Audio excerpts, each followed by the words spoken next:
आज हम आपको आपकी 5वीं कविता सहर्ष स्वीकारा करवाएंगे। गजानन माधव मुक्तिबोध जी की ये कविता है और बहुत इम्पॉर्टेंट कविता है। गजानन माधव मुक्तिबोध की जो कविता है इसमें से 101% आपको एक पहरा जरूर पेपर के अंदर आता है।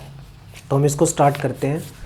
गजानन माधव मुक्तिबोध जो हैं वो आधुनिक दौर के कवि रहे हैं और आधुनिक दौर के कवि होने के कारण गजानन माधव मुक्तिबोध का जो नाम है वैसे कवियों में लिया जाता है जिन्होंने कि आधुनिकता को लिखा, ईश्वर के प्रेम के बारे में अत्यधिक वर्णन किया है। इस कविता के अंदर कवि ने अपनी माँ का भी जिक्र किया है। कुछ बच्चों का भ्रम है, कुछ गाइडों में दिया हुआ है कि इसके अंदर जो है वो प्रेमिका का जिक्र है, लेकिन इसके अंदर प्रेमिका का जिक्र नहीं है। तो ये बात ध्यान रखना। वो अपनी माँ को याद कर रहा है और माँ को याद करते उसने ये कविता लिखी है, ईश्वर को याद कर रहा है। कहता है ज़िंदगी में जो कुछ जो भी है सहर्ष स्वीकारा है। मैंने सहर्ष स्वीकार लिया अर्थात खुशी से स्वीकार लिया है, इसलिए कि जो कुछ भी मेरा है वह तुम्हें प्यारा है। कि जो कुछ भी मेरा है वह तुम्हें प्यारा है। ये भगवान को कह रहा है। कह रहा है गर्बीली गरीबी है ये गंभीर अनुभव सब विचार वैभव सब। ये गरीबी, ये अमीरी, ये वैभव, ये धन दौलत, ये दृढ़ता, ये साहस, ये भीतर की सरिता, ये आत्मा मौलिक है इसलिए कि पल पल जो भी कुछ जागृत है वह संवेदन तुम्हारा है।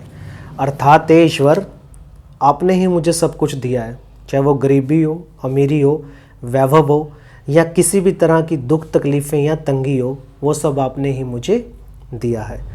जाने क्या रिश्ता है, जाने क्या नाता है। कहता मेरा आपसे क्या रिश्ता है मुझे नहीं पता, जितना भी उड़ेलता हूँ भर भर फिर आता है। अर्थात मैं जितना भी प्यार दूसरों को देता हूँ उतना ही मुझे और ज़्यादा वापस मिल जाता है। दिल में क्या झरना है, मीठे पानी का सोता है। कहता है मीठे पानी का स्रोत है दिल में जो प्यार है। भीतर वह है ऊपर तुम, कि भीतर वह है मेरी माँ की यादें और ऊपर तुम, आकाश में तुम। मुस्काता चांद ज्यों धरती पर रात भर, मुझ पर त्यों तुम्हारा ही खिलता वह चेहरा। कि जिस तरह से चांद रात को निकलता है और खिलखिलाता है तारों के बीच में, उसी तरह तुम्हारा चेहरा देख देख कर मैं भी हंसता हूँ, खुश रहता हूँ। सचमुच मुझे दंड दो कि मैं भूलूं तुम्हें भूल जाने की दक्षिणी ध्रुवी अंधकार अमावस्या। कहता है ईश्वर अगर मैं तुम्हें भूल जाता हूँ तो मुझे सजा दो ऐसी जगह पर जहाँ पर सिर्फ अंधकार हो, अमावस्या, शरीर पर, चेहरे पर, अंतर पर पालूं, उसी में नहा लूँ और मैं उस सजा में ही अपने आप को डूबा हुआ महसूस करूँ। इसलिए कि तुमसे ही परिवेष्टित आच्छादित रहने का रमणीय यह उजाला अब सहा नहीं जाता, रहा नहीं जाता। अर्थात हे ईश्वर मैं तुम्हारे से दूर नहीं रह सकता, मुझसे यह जो तुम्हारे से दूर रहने का कारण है, रीज़न है, ये मुझसे बर्दाश्त नहीं होता। ममता के बादल की मंडराती कोमलता भीतर पिराती है, मुझे भीतर से याद करती है। कमज़ोर और अक्षम हो गई है, अब अक्षम हो गई है अर्थात वो कुछ भी सहने के काबिल नहीं है। आत्मा यह छटपटाती छाती को भविष्य से डराती है, बहलाती सहलाती आत्मीयता बर्दाश्त नहीं होती। अर्थात मुझसे ये सब कुछ अब बर्दाश्त नहीं होता कि मैं तुम्हें किसी भी कारणवश भूल जाऊं। तो यहाँ पर जो कवि है वो ईश्वर को याद कर रहा है और अपनी माँ को याद कर रहा है। यहाँ पर बहुत ध्यान देने वाली बात है। सचमुच मुझे दंड दो कि हो जाऊं पताली अंधेरे की गुफाओं में, विवरों में, कि कहीं गुफाओं में खो जाऊं, विवरों में, अंधेरों में, धुएं के बादलों में बिल्कुल मैं लापता, अर्थात मेरा पता ना हो।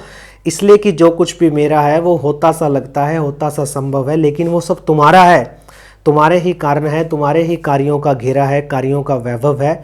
अब तक ज़िंदगी में जो कुछ था, जो कुछ है वो मैंने सहर्ष स्वीकार लिया है। अर्थात मैंने ज़िंदगी के जितने भी सुख और दुख हैं उनको सहर्ष स्वीकार लिया है, इसलिए कि जो कुछ भी मेरा है वह तुम्हें प्यारा है और वो तुम्हें कैसा लगता है, प्यारा लगता है। तो यहाँ पर गजानन माधव मुक्तिबोध ने ईश्वर को याद करते हुए, अपनी माँ को याद करते हुए ईश्वर के प्रति प्रेम को प्रकट किया है। बहुत इंपॉर्टेंट कविता है और आपने इसको बड़े ध्यान से देखना है। नेक्स्ट लेक्चर के अंदर हम सेकंड सेम की जो कविताएं हैं उनको स्टार्ट करेंगे। तो आज के लिए इतना ही। Thank you very much.